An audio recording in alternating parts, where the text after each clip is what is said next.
Roser Bru es pintora y grabadora. Nació en Barcelona, España, el 15 de febrero de 1923. Al año siguiente, se trasladó con sus padres a París, donde vivió durante 4 años su primer exilio. De regreso a Barcelona, terminó sus estudios en el Instituto Escuela de la Generalitat. En 1939, al término de la Guerra Civil Española, salió nuevamente al exilio.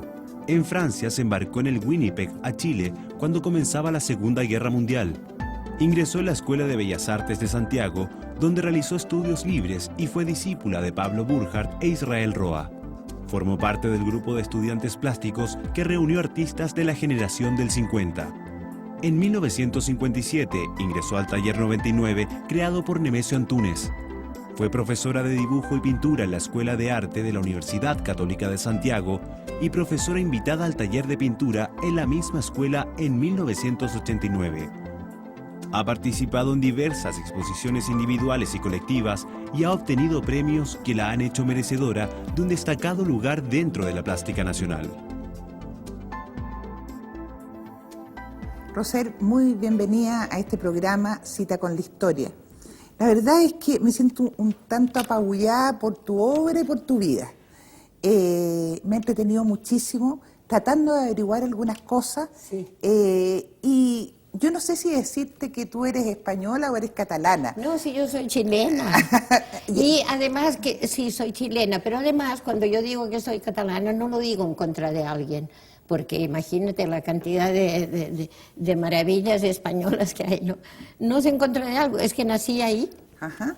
Y bueno, en mi vida, en esta época, fue muy tocada por esta cosa de no hablar catalán, de tener que ser refugiado la primera vez en Francia. Cuéntame un poco de eso. A ver, tu infancia en Barcelona, tú naciste el año 23, la verdad es que no se te nota para nada que tienes la edad que se supone que tienes, ¿no? 86, si tú sacas la... 86, sí, ya pronto, pero estás sí. muy joven. Y tú naces ahí y quiero que me cuentes un poco de tus padres, porque tu papá era un gran político, era diputado. Sí, pero después, ¿verdad? No fue el maestro. 24, era Sí. profesor. Sí. Sí, pero incluso yo creo que no había estudiado exactamente, toda la gente se iban a Barcelona y toda la gente se empezaba, eran casi autodidactas, ¿no? Empezaban a hacer clases y bueno, después... Entonces, El 24, es decir, cuando tenías un año, tu Sí. papá y tu mamá se nos fueron fuimos porque exiliados. Sí, porque a él era muy catalanista, pero ya te digo, de la Esquerra, que es una cosa como ser radical, digamos, ¿no? Le habían dado en la Rambla, esa famosa Rambla de Barcelona, que va a dar a la mar, que es el morir, que es donde está Colón, que señala América. Bueno, pues ahí le habían dado un golpe de sable aquí en la cabeza. O sea, no era muy... Claro, era una mala historia esta. Sí. Entonces nos fuimos y mi madre tenía una hermana que vivía cerca de París, así que ya teníamos un lugar donde llegar, ¿no? ¿Por qué no se podía hablar catalán? Estaba prohibido en esta época, de Primo de Rivera. Estábamos en tiempo de Alfonso XIII y Primo Sí, de Rivera era los dos, sí. Los dos. Y tú después volviste a Barcelona Sí, ya una niñita para empezar a Cuando ya, sí, estudiar. empecé y llegué y por suerte mis padres me pusieron el primer Montessori con la doctora Montessori, que estaba ella misma, y No te enseñaban puedo en creer. catalán, sí. ¿Cómo es el sistema Montessori? Bueno, tú sabes, aquí hay muchos, pero Sí. era una cosa muy de abrochar botones, cinta, era poner un círculo, por ejemplo, dentro de un triángulo y saber ponerlo bien, era una cosa así Era muy una didáctica. educación bastante más suelta. Sí, muy suelta. Sí. Y tengo entendido que hablan catalán medias escondidas ahí. En esa época todavía estaba un poco prohibido, entonces cuando venía gente nos mandaban al sótano. Para que no se viera que había gente que hablaba en catalán, pero casi todos éramos, en realidad tengo una foto yo que siempre la uso y son muchos, todos fueron compañeros de la otra escuela también, todos, sí. Y el año 31 Sí, se produce, ¿no es cierto?, la una República. elección municipal que Sí. parece que en el fondo se convierte Sí. en un gran plebiscito. Sobre todo en Cataluña. Sobre todo en Cataluña, Sí, exactamente. mucho, sí. Y España decide, digamos, entre un sistema monárquico y un sistema republicano, decide un sistema republicano y podemos decir que ahí es el inicio, los antecedentes primero de lo que va a ser esta tremenda guerra civil que va a generar, digamos, dicen algunos 600.000 a 1.000.000 de muertos entre el 36 y el 39. ¿Cómo tú ya tenías...? No, ya nos bombardeaban allí en Barcelona, claro. Y entonces mis padres dijeron, mira, estas niñas, éramos dos, Montserrat y yo. Entonces mi hermana ya murió hace como 2 años. Y entonces dijeron, estas niñas, mira, no importa que sean tontos, pero que no estudien, pero que no las maten. Entonces, como todo esto empezó un verano, entonces, y estábamos justamente con un abuelo que estaba en un pueblo más de verano, entonces dijeron que se queden ahí. Y allí entonces dibujábamos. ¿Cómo fue ese como primer atisbo de que tú ibas a ser una gran pintora, una gran grabadista, una gran todo, digamos? No, bueno, tú dices. Es que lo he visto. Bueno, pero sí, yo tenía ya esta afición, porque en este instituto escuela resulta que ya los que sabían tocar música, tocaban música, los que hacían teatro, hicimos, Antígona, por ejemplo, y los que dibujábamos a los que hacían teatro. Entonces yo tenía un profesor que era violinista en música y me dijo, mira niña, tú eres bastante afinada, que te compren un violín. Por suerte no me lo compraron. No hubiera sido claro, pero quién sabe. No, porque no me gusta ser mediocre, habría que ser muy bueno. Y ahí sí tu papá estaba en política, ya después del 31... Ya después, él ya estaba. Había en la Rambla misma, había un centro de la Esquerra que se reunía toda la gente, el mismo el Companys también iba, ¿no? Sí, porque esto... El presidente de la Generalitat. De la Generalitat, claro, porque todo esto... Claro, yo siempre digo, esto si digo catalano no digo en contra de otros, porque no es así la cosa, ¿no? Yo catalano porque nací allí, pero si soy chilena, ahora soy chilena también, pero con acento, no se me fue, esto se queda. ¿Cómo fue tu vivencia y hasta qué punto en la guerra civil, porque la viviste antes del 39, te fuiste con tus papás, ¿y qué influencia va a tener en tu pintura? Sí, la va a tener y la retomo siempre. Mira, hay una foto, por ejemplo, de Robert Capa, que es el momento de la muerte de un miliciano. Esta de aquí, por eso. Esa, sí, perfecto. Pero está con un fusil, ¿no? Sí. Pero yo la hice como de 5 metros, puras cabezas. Entonces, esto, ves tú, imagínate que lo he hecho aquí, y que también después del 73 le añadí, esto era el 36, pero yo le añadí un 73 después, a este paño que tiene tantos metros. Y hay un pedazo que se expuso una vez en Barcelona y que era un homenaje a Neruda, y también le puse un verso grande de Neruda. Justamente él tiene un poema que es dedicado a la muerte de Companys. Ese es el que le puse. Tú estuviste siempre vinculada, ya estando en Chile, pero yo creo que allá también, aunque eras muy niña, más bien con el ambiente intelectual, político. Sí, por la escuela esta. Por la escuela Montessori. Porque el Montessori, claro, hay varios compañeros que después estuvimos en otra escuela. Incluso mi exmarido también estaba en el Instituto Escola, no sé, mucha gente.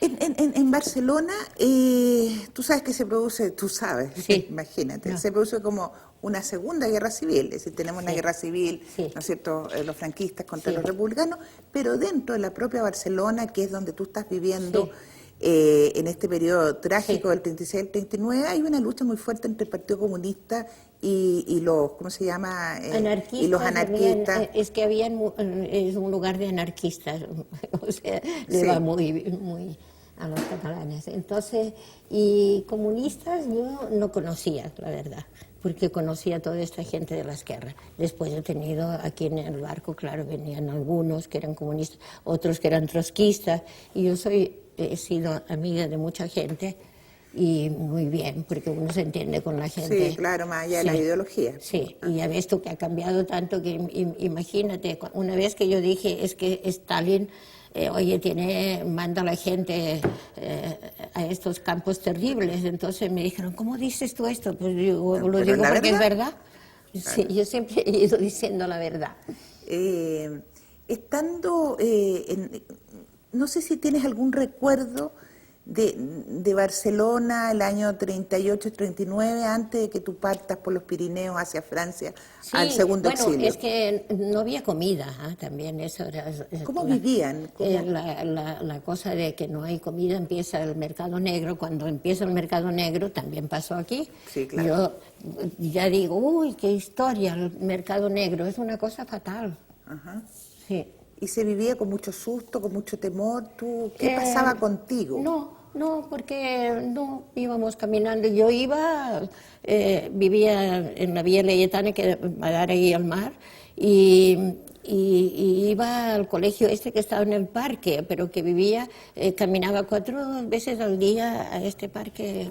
Es decir, ¿había colegio a pesar de la guerra? Sí. Sí. Sí. ¿Y cómo fue que tu padre y tu mamá decidieron te dijeron un día... que los bombardeos, ¿por qué nos bombardeaban? Bueno, así está Guernica, pues por eso Picasso pintó Guernica. Pero ustedes se fueron a Francia con el fin de la guerra. No, cuando habían entrado a Barcelona, sí, las fuerzas franquistas. Sí, y entonces nosotros nos fuimos en febrero. Yo cumplí los 16 años ya en Francia. ¿Cómo fue ese paso? ¿Se fueron a pie, en camiones? Nos fuimos en un camión, pero por suerte, mi padre tenía un amigo que lo fue a buscar desde el otro lado, y entonces nos llevaron a Perpiñán.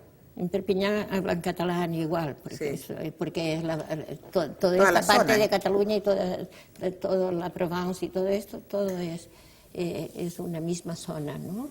Y de allí nos llevaron a Montpellier, que es un poco más arriba. Sí. Y allí había unos ingleses que eran cuáqueros, que se ocuparon de todos estos niños que habían pasado la guerra. Entonces tenían unos parches, me acuerdo, aquí muy ingleses, debía ser Harry Tweed, supongo. Sí. Ellos se ocupaban de todos nosotros, varios que éramos del instituto escuela. Y entonces alguno volvió, por ejemplo, una hermana de Cristian, que tenía un niño chico. Cristian es tu ex marido. Sí, entonces ella volvió, y la otra hermana se fue a México. Y la única que está viva, y Cristian tenía un hermano médico que también murió en México. O sea, toda esta cosa es muy tremenda porque la gente, el exilio, te modifica, ¿no? Pero y empiezas a hacer de otra parte. Sí. Bueno, y así se hacen... ¿Qué pasa con la identidad ahí? Porque ahí hay un problema de identidad. ¿Cómo lo superas tú eso? No se supera, se va entrelazando. Sí. Porque en el fondo te sientes 100% chilena, pero las raíces están siempre está en Cataluña. Sí, está esta cosa porque además estuvo en estos colegios, caminaba por esta ciudad que es espléndida, ¿no? Como decía la hormiguita, decía siempre espléndida. Bueno, que fui muy amiga yo de ella, de la Delia del Carril. Bueno, entonces, esto es maravilloso porque cuando caminas por una ciudad, que caminas mucho, es una ciudad de caminarla. Y así como aquí no caminamos, no sé qué ha pasado, que no caminamos, allá se camina, se va de la montaña al mar y tranquilamente. ¿Cómo fue que tus padres, porque tú eras muy chica todavía para hacer esos contactos, se vincularon con Chile en la embajada? No, fíjate que mi padre vio que estaba por empezar la Segunda Guerra Mundial, tanto que el día que llegamos empezó la Segunda. Entonces los franceses tenían máscaras de todo, nosotros no teníamos papeles. Sí, entonces, claro. ¿Cómo los trataban los franceses? Teníamos un laissez-passer, pero ellos encontraban fatal, les salió esta parte que decían esto nosotros no nos pasaría, y les pasó igual, porque claro, no quisieron que les destruyeran París. Exactamente. Y entonces... Y Pétain. Sí, Pétain, no quisieron, porque... Bueno, no hay que escupir nunca al cielo. ¿Y qué pasó ahí? ¿Cómo se vincularon con Chile? Bueno, pues mi padre desde Montpellier supo que iban a salir 2 barcos hacia América, ¿no? Y entonces fue y le dijeron uno a Chile, no sabíamos nada de Chile, y de México un poquito más, porque yo había tenido una tía que de joven había estado allá, se había casado y era viuda, pero se había vuelto. Entonces nosotros ya, pues México. En cambio la familia de Cristian fueron todos a México. ¿Y usted es Chile? Y nosotros de Chile.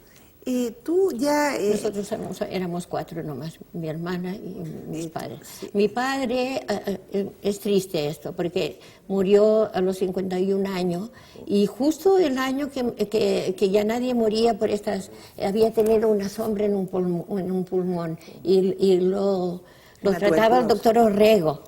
Ah, un excelente, Orrego Vicuña. Que justo hoy me han dicho que se ha muerto la Marta, fíjate, la Marta su hija. Sí, y él nos cuidaba a todos. Entonces, y mi padre en ese año salió la streptomicina. Ya nadie moría de esto, pero él murió. Bueno, y también todo lo que ha sido la pena del exilio. Sí, todo, eso sí. ¿Tú conociste a Neruda allá en París no o solamente en Burdeos o acá? En Burdeos, pero aquí él era muy amigo. Era muy amigo de un amigo nuestro que era Germán Rodríguez Arias, que es el que se le ocurrió, era muy amigo, bueno, tenía la edad de mi madre, pero después los primeros viajes los hacíamos siempre con él, y él era del Gatepac, que era esta cosa como del Bauhaus en Barcelona, era modernísimo, ¿no? Y entonces se les ocurrió con Cristian, cuando nos casamos, que nos hiciera él unos muebles, nada, porque era en una pieza nomás, pero había una mesa que todavía la tengo, todavía la tengo en el taller, y una cama que era forrada con totora por el lado. La gente debía decir, esto está loco, porque habrán pensado, pero no. Claro, porque era muy simple, ¿no? Muy simple, ¿no? Así. Un diseño claro, muy simple. Entonces, Cristian, que tiene mucho sentido para estas cosas, se le ocurrió hacer muebles de pino que no había en Chile. En cambio, había la gente, bueno, los que tenían muebles de su familia, pues tenían muebles, pero los otros tenían unos normandos, ¿no? Sí. Y los refugiados todos le compraban un señor Gramunt, que se llamaba, que estaba en Lord Cochrane, en la calle Lord Cochrane. Y entonces le decían, no se preocupen, ya me pagarán. Y eso era tipo normando. Bueno, y después se armó Muebles Sur. Y después pero algo ayudaron ustedes a armar una de las casas de Neruda. Ah, sí, bueno, es que Germán era muy, muy amigo Neruda era muy amigo de Germán. Y entonces le dijo, lo voy a imitar y todo, mira, Germán, me regalaron una madera, ¿por qué no me haces algo? Entonces con esa voz. Sí, plana. Entonces, y antes de morir él todavía me dijo un día una cosa muy bonita, que me dijo, mira, en lugar de decir cherchez la femme, que es lo que dicen los franceses, siempre la culpable es una mujer, entonces dice cherchez le catalán, me dijo, porque dice que siempre en Isla Negra, por ejemplo, el que tenía el teléfono era un Ferré, que era el único que tenía teléfono. Entonces, así era la cosa. Pero tú viviste un momento muy interesante en Neruda, porque Neruda estaba como tú me dices, con la hormiguita, con Delia del Carril, pero ya había conocido a la Matilde. Entonces, ¿qué pasó contigo y tu amistad? Mira, yo siempre fui más amiga. Bueno, se llevaban 20 años, que es mucho. Sí. Porque en algún momento no es mucho, pero cuando uno tiene 50 y la Delia tenía 70, se nota. Pues se nota. Y entonces la Delia empezó a hacer toda su obra, que ella, es muy bonito eso, porque ella dice, mi obra es una obra chilena, la hizo aquí. Ella es argentina. Y ella es de Argentina y vivió con las dos argentinas famosas que vivían allá en París, eran ella y la Victoria Ocampo, que es la primera que hizo las ediciones, la primera que tradujo a la Virginia Woolf las ediciones Sur.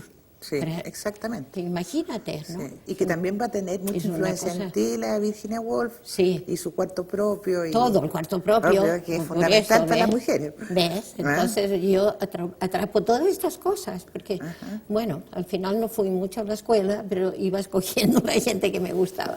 Pero cuéntame un poco de tu amistad con la Delia, de que conversaban. Sí, ella era muy discreta, una persona muy discreta, y perdieron todo el dinero porque eran muy locos, y ellos tenían unas tierras en Buenos Aires, y como nadie pagó las contribuciones, lo perdieron todo.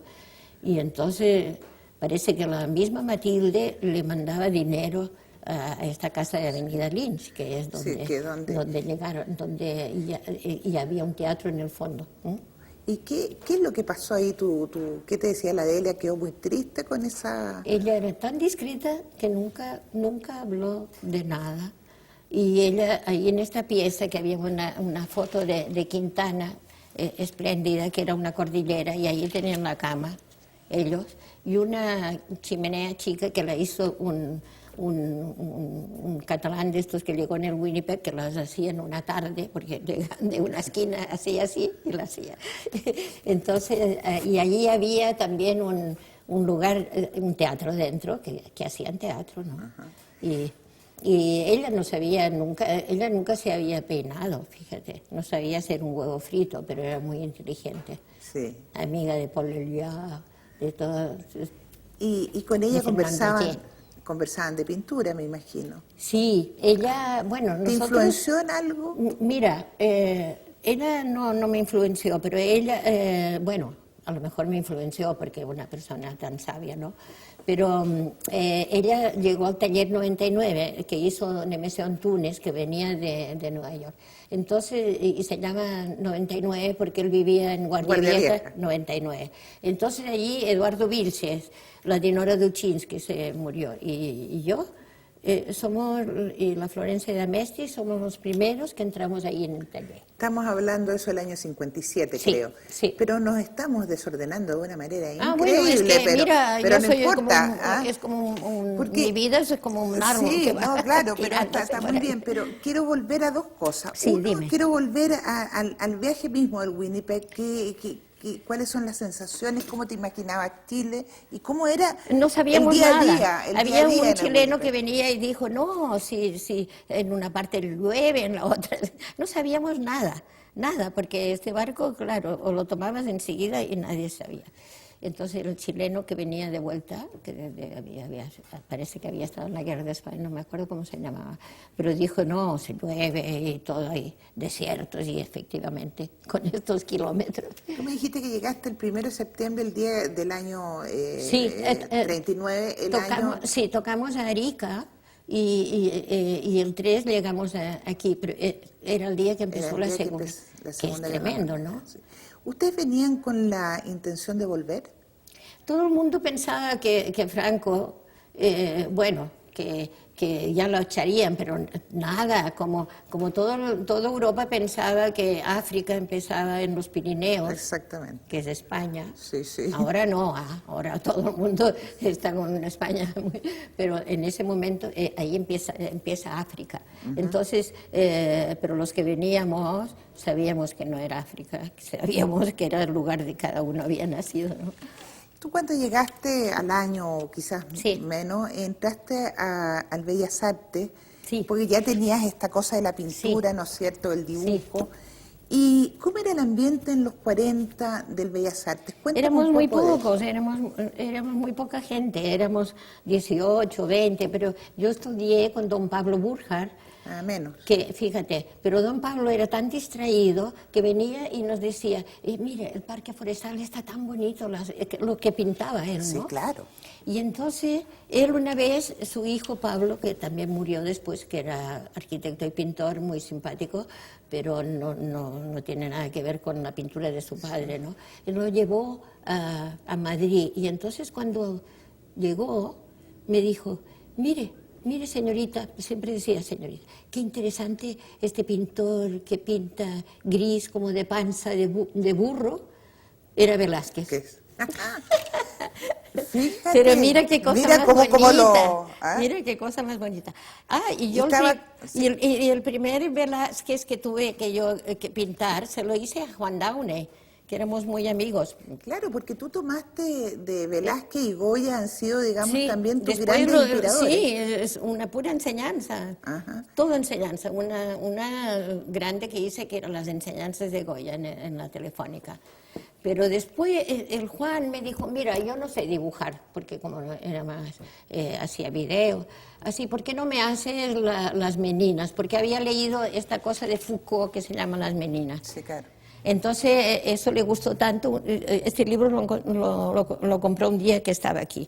Y entonces estaba tan entusiasmado que me dijo, ¿por qué no me las pintas? Y yo tuve que comprar la tela, todo eso lo llevó así debajo del brazo. Y él los puso ahí. Junto con Pablo Burges estaba Camilo Mori, creo también. Camilo muy simpático. Yo con Camilo en La Maruja, incluso yo trabajé un verano para Navidad, porque él vivía de hacer clases, pero también de hacer la ferretería Santiago, les hacía unos escaparates grandes. Ajá. Con cosas. Unas vitrinas. Vitrinas, sí. Ajá. Vitrinas, sí. Y de ahí estuviste, ahí te casaste ya de joven, 19, 20 años. Sí, porque Cristian, claro, no tenía familia aquí. Ajá. Entonces sí, nos llevamos 2 años. Y después tú entras al taller, ¿no es cierto? Al taller 99. Sí. ¿Cuál es tu relación con Nemesio Antúnez? Ah, bueno, esta es muy grande porque imagínate lo que él sabía muchas más cosas que uno de pintura porque venía de Nueva York, ¿no? Y entonces, incluso una vez me dijo, de puro generoso, pero me dijo, tú tienes mucho más talento que yo. Pero eso no era verdad, cada uno tiene sus maneras de hacer, ¿no? Y entonces aprendimos mucho con él, sí. Muy generoso. Cuando se habla de tu pintura, muchos dicen que es una pintura figurativa, sí, aunque... Pero es una figurativa... Bien especial, ¿ah? Sí. Bien especial. Mi Quizás mamá ahora decía último... que hacía disparates, dice, hija, haces unas adefesios, me dijo mi madre. No te después, puedo creer. ya se acostumbró después. Pero quiero que hablemos, me interesa, así como el escritor... La mujer, yo siempre la mujer que está destinada sí, a tantas cosas, ¿no? Sí, hay algo primero en tu pintura que es en el fondo es un lenguaje, pues la pintura es un lenguaje que de alguna manera te refleja. Y yo veo que ahí hay como 2 líneas, está el dolor por una parte, sí, tuyo, de tu vida... y del ambiente que te tocó vivir, por una parte es el dolor, pero por otra parte también está la política, la lucha. Sí. ¿Cómo se va conformando esta mira, como yo nunca he sido de ningún partido, siempre he dicho lo que me parecía. Me parece muy bien. Entonces, soy libre en esto. Pero también lo dije en la época de Pinochet, claro. Yo decía no a la tortura, hice unos afiches, claro, me lo pidieron, unos curas me lo pidieron. Y yo lo hice, claro. Ajá. ¿Pero qué hay detrás de esa pintura? ¿Cómo nace tu inspiración para hacer todas las maravillas que haces?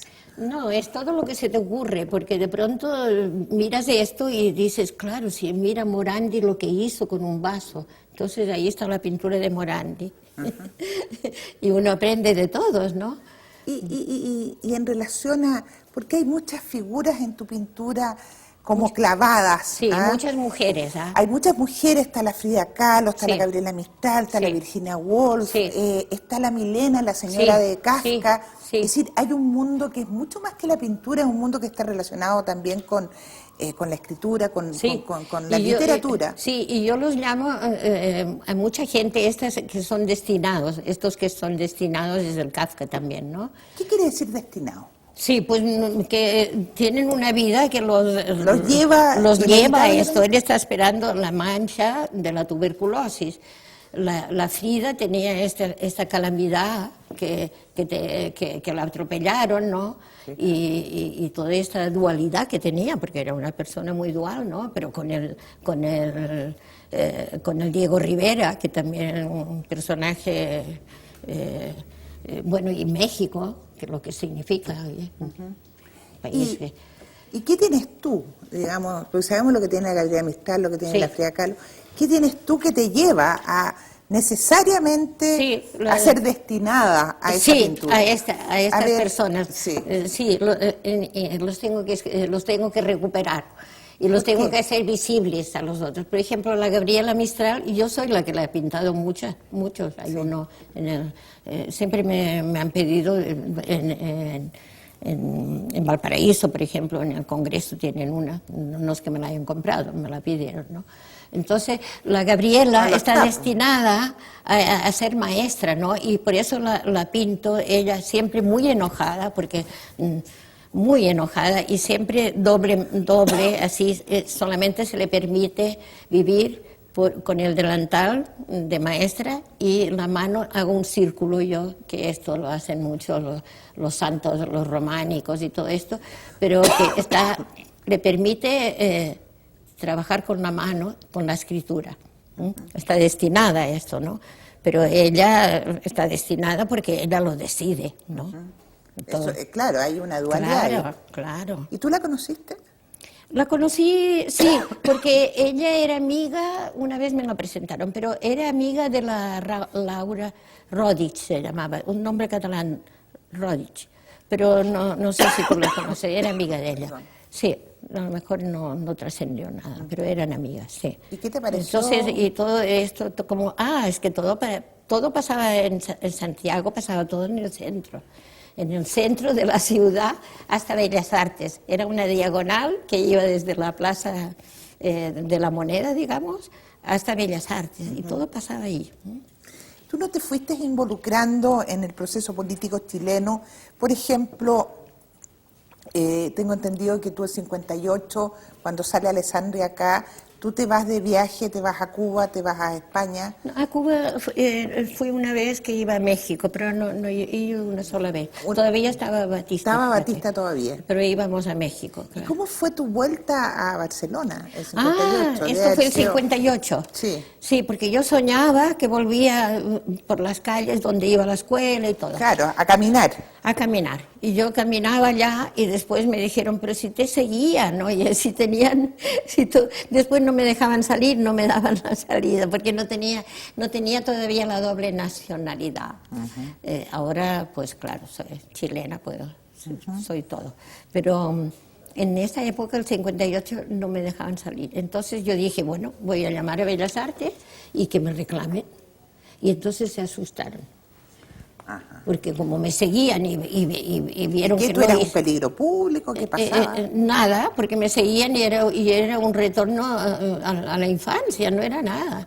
Nunca fui a ninguna cosa que fuera política, ¿no? Ahí, porque alguna cosa subterránea pasaba, claro, pero nunca fui. Y entonces me seguían, pero cuando llamé a un amigo que estaba en Madrid, que había estado aquí en las Naciones Unidas, me dijo, mira, no te van a dar la salida, porque tienen unos informes tuyos, pero tremendos. Y entonces yo dije, ya, pues 3 meses que no me daban la salida, llamo a Bellas Artes y que me reclamen. Y te salvaron. Y ahí me salvaron, sí. ¿Cuándo conociste a Salvador Allende? Lo conocí más bien porque uno iba conociendo a la gente, casi todo pasaba en los mismos sitios, en el centro, y la no seas tan modesta, Rosel. No seas tan modesta, es decir, no cualquiera se encontraba con Neruda, no cualquiera se encontraba con Salvador Allende, no cualquiera se encontraba con Nemesio Antunes, Neruda mucho porque Neruda, bueno, hicimos un libro de... la primera vez que yo fui a Barcelona vi que la gente hacía las cosas distintas, barrían distinto, planchaban distinto, entonces yo hice unos grabados y entonces se los mostré a Neruda, y entonces... digo, mira, estos son como tus odas, porque el albañil tranquilo, claro, que él ya lo había hecho, pero nunca había hecho una mujer planchando ni peinando a una niñita, y eso lo hizo para mí, los hizo estos poemas especiales para esta cosa que yo vi en Barcelona, que barrían distinto, que me encontré con la infancia, ¿no? Entonces hicimos estas 10 odas para 10 grabados. Lo hicieron en Barcelona, un libro grande. Está absolutamente agotado eso. No, sí, no sí, está mal. No existe. Sí. Pero estábamos en Allende. Sí, y entonces Allende, pues estamos todos por ahí el centro, todos, en todas las cosas, ¿no?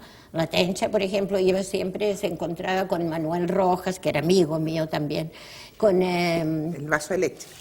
El vaso de leche. Sí, el vaso de leche. Claro, todos iban a un lugar que me parece que era alemán, y iban los miércoles. Y como yo también había trabajado en una cosa que era el Pepe Estefanía, que tenía que era casado con la Ana González. Con la Ana González. Y ¿sabes quién eran los creativos ahí? Pues era Enrique Lin, los que hacían los textos para esta propaganda. Enrique Lin, estaba el Godo también lo conocí mucho.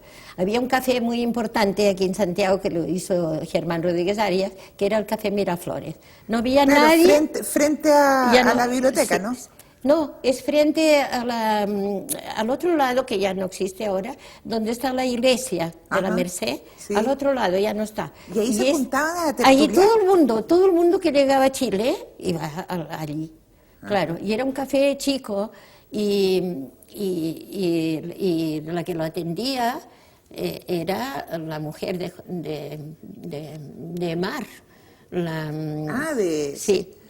No me acuerdo cómo se llamaba ella. Me puedo acordar cómo se llama, pero ella era la que lo atendía, estaba ahí detrás de un lugar y le hacían los pedidos y todo el mundo iba allá. Había un menú al mediodía y en la noche jugaban ajedrez, había libros. Cacho no jugaban allá, había que ir a otro lugar, a la calle San Antonio. Pero Cacho no, pero todo el mundo iba allá y entonces habían diarios colgados, la gente podía tertuliar, podía volver en la noche, estaba todo el mundo ahí. Y ahí estaba Allende. Sí, todo el mundo iba. ¿Cuál fue tu relación con él? Bueno, eso que yo lo saludé, esto del vaso de leche para todos los niños, y entonces esto fue una exposición que hubo en la Quinta, y entonces me dijo, yo lo que quiero es una sandía suya, eso que te conté. Y pero no la has contado acá. Verdad. Entonces yo digo, hombre, le dije yo, hombre, y le dije, hombre. Digo, bueno, pues mira, perdona, pero hombre, ya está. Hombre, y entonces le hice la sandía y la quería para el comedor de la moneda. Y bueno, supongo que se quemó, supongo. Sí. ¿Por qué la sandía?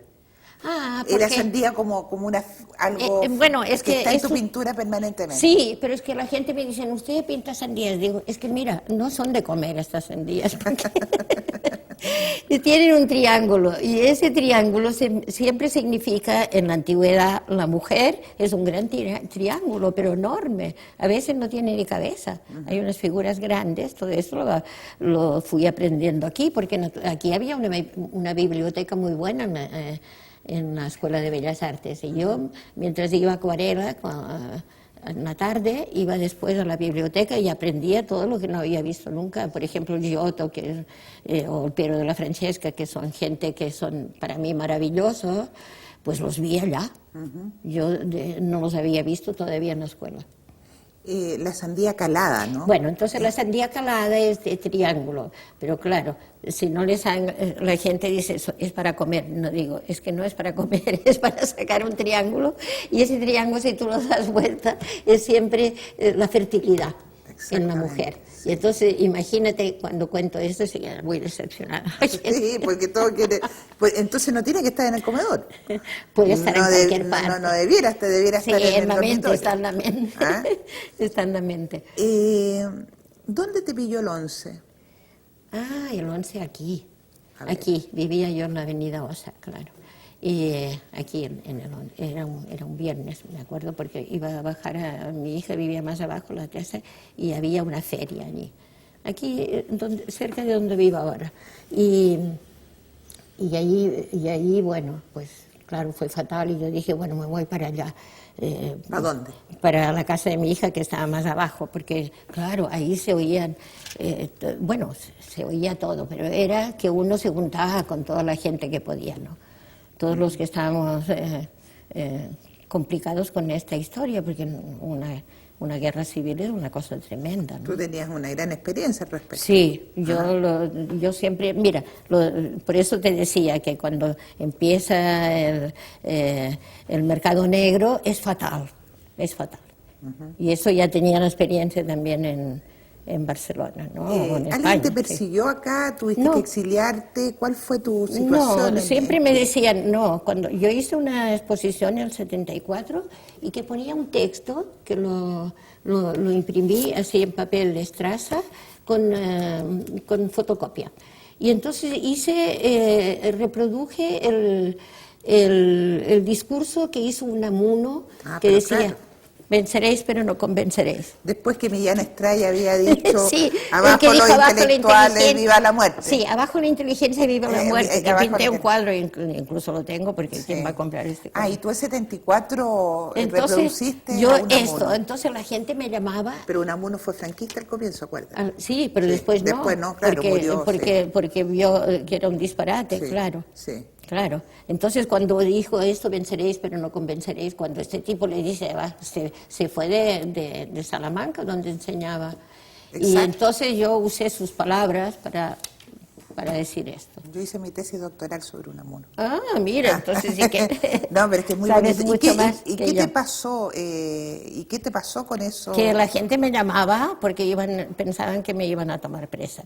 Y a mí no me tomaron presa, pero...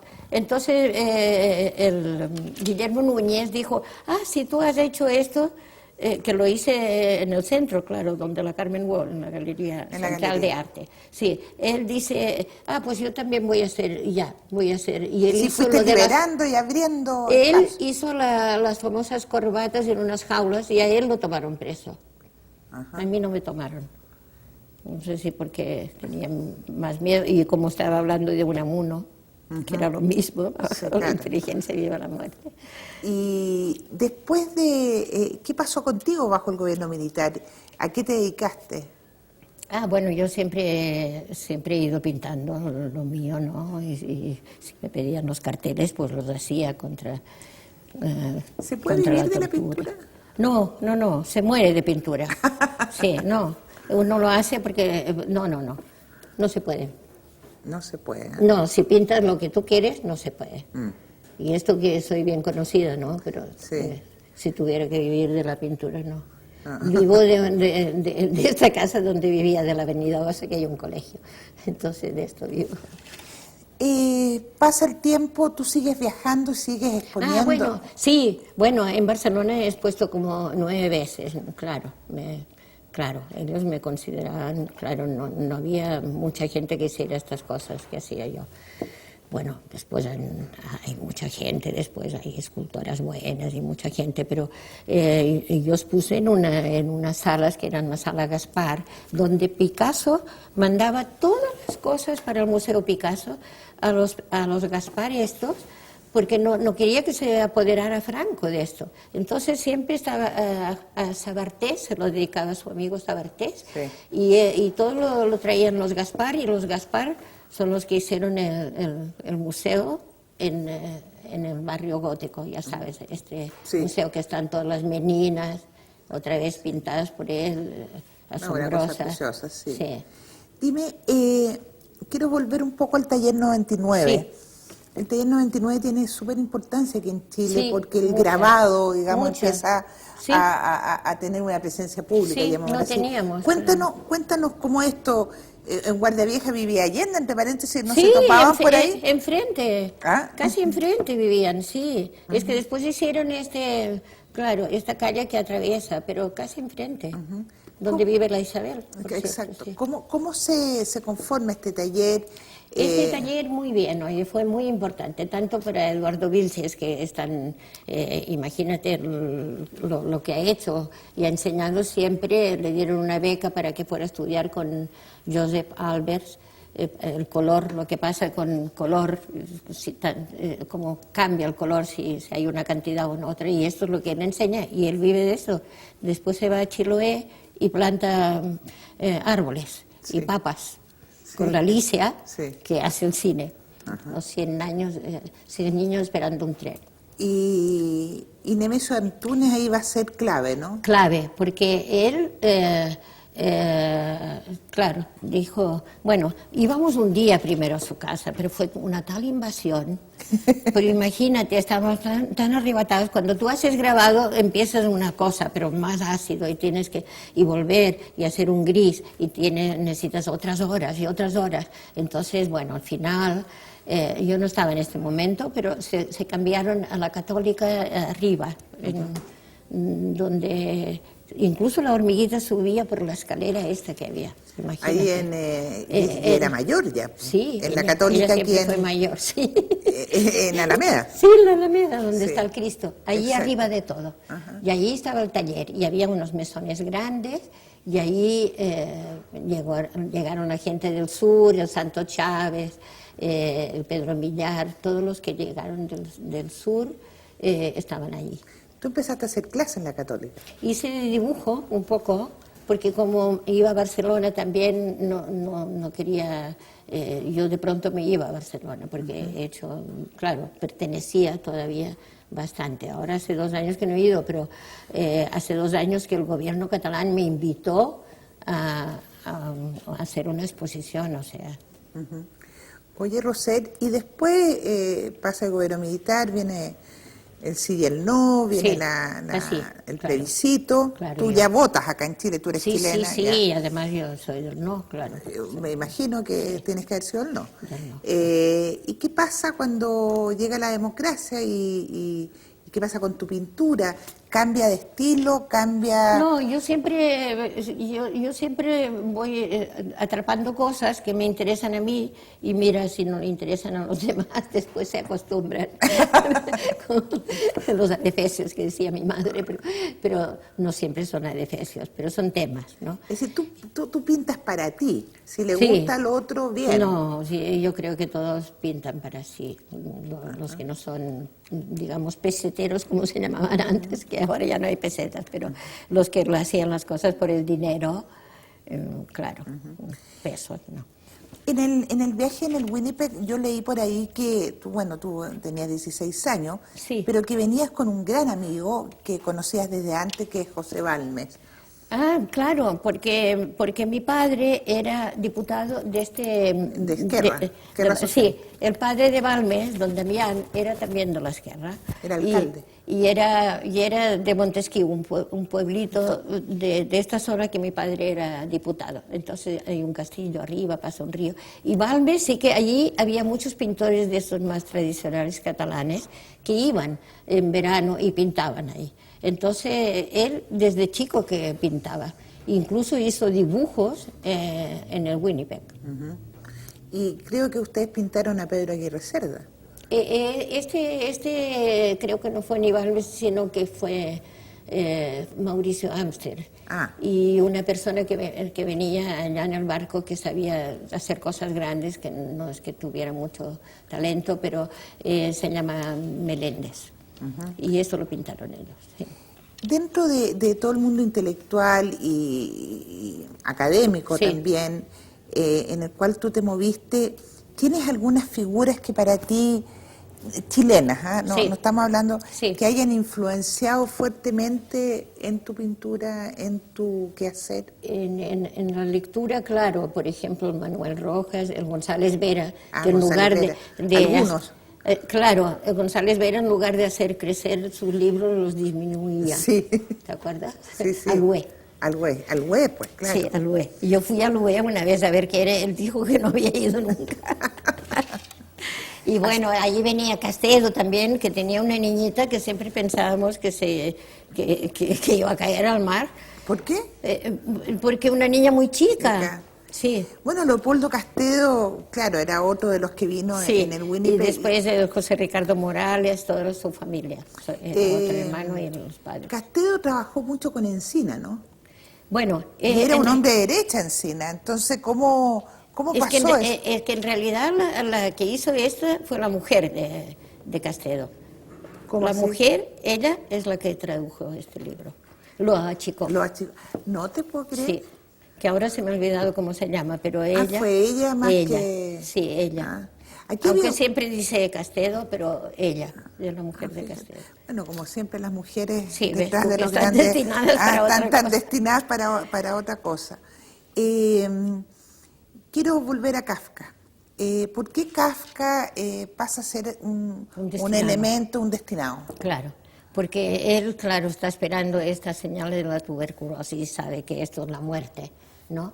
Y además él era lleno de temores, ¿no? Está esperando esta señal. Y cuando escribe, bueno, yo he leído toda la obra de él, claro. Y entonces la Milena misma después dice, yo no era nada, él se enamoró de mí, pero están las cartas a Milena, pero dice, yo en esa época, nada. Pero yo pensé que tú te habías entusiasmado con Milena porque Milena era una mujer que rompía todos los esquemas, era mucho más joven que él, andaba siempre en el límite. Y yo pensé que tú habías tomado a Milena como figura porque de alguna manera te reflejaba. Sí, bueno, están las cartas de Milena, pero a mí, claro, es que es más poderoso Kafka que Milena. No, claro. Ahora ella es una persona que yo la he pintado mucho, 4 veces, sí, varias veces de pareja. Sí. Yo hago como que la pongo de pareja cuando nunca, claro, nunca fueron pareja del todo, unas escapadas nomás. Hay otro personaje que es importante en tu pintura que es un poeta, que es Hernández. Sí. Cuéntanos un poco de él y por qué... Me da una pena porque esto salió en un amigo de Lorena, me dijo, mira, me llegó el país y trae una foto de Miguel Hernández en la cárcel, es la última foto, ¿no? Y se murió de tuberculosis. Y hizo y mientras su mujer tuvo una criaturita y hizo La nana la cebolla. Esta que canta después, que también es amigo, también me llama cuando llega, La nana la cebolla, que es muy triste porque, claro, desperté de ese niño, nunca despiertes, dice él, ¿no? Sí, fantástico. Rosette, ¿cómo te ves tú pintando? Porque ahora estás en Velázquez y estás en Goya. Sí, más o menos. Sí, ¿O ya estás en una nueva etapa? Pero ya fue pasando esto, porque es que con estas mujeres destinadas de España, oye, unas muy descaradas, que eran las que pintaba en Goya, ¿no? Que es la María Luisa, que es muy descarada, claro. La pinté a ella abajo y el marido al revés, y ella tenía unos amores con el personaje que ahora se me olvidó el nombre, pero es muy conocido. Bueno, pero ella era muy descarada, sí. Pero Goya pinta mucho también los temas políticos, es decir, cuando escribe Goya, es decir, cuando pinta Goya está pintando, digamos, nada menos que la situación, el drama de España de esa época. Sí, entonces, los desastres de la guerra, los desastres de la guerra, todo esto, los títulos. Él es de los primeros que pone títulos en las cosas, es muy importante. Y yo veo en tu pintura que de repente tú le pones, me encanta eso, porque aprendo de todos. Claro, aprendo. ¿Y qué estás haciendo ahora? Ahora, bueno, voy a hacer una exposición ahora el 10 del mes próximo, ahí donde en la Galería Animal, y entonces son como de este año, 2009, hasta 10 años antes, ¿no? Y entonces se va viendo porque hay cosas que persisten y otras se acaban, pero todas esas destinadas, que son las meninas, imagínate. Esas cosas, las meninas, los enanos. Los enanos. Sí, una cosa... Claro, los enanos, imagínate. Estos niños se les permitía vivir allá porque eran defectuosos, porque eran enanos. Si no, no podían vivir en la corte, ¿no? Y Velázquez es el cronista de esta época. Entonces Es decir, tu pintura de alguna manera ha tratado a lo largo de todo este tiempo traspasarle... Aprendo de ellos. Tú aprendes de ellos, pero tú también quieres ser una maestra para los que quedan. Ser maestra, pero los que lo ven así, pues me gusta que lo vean así, que sepan de dónde viene.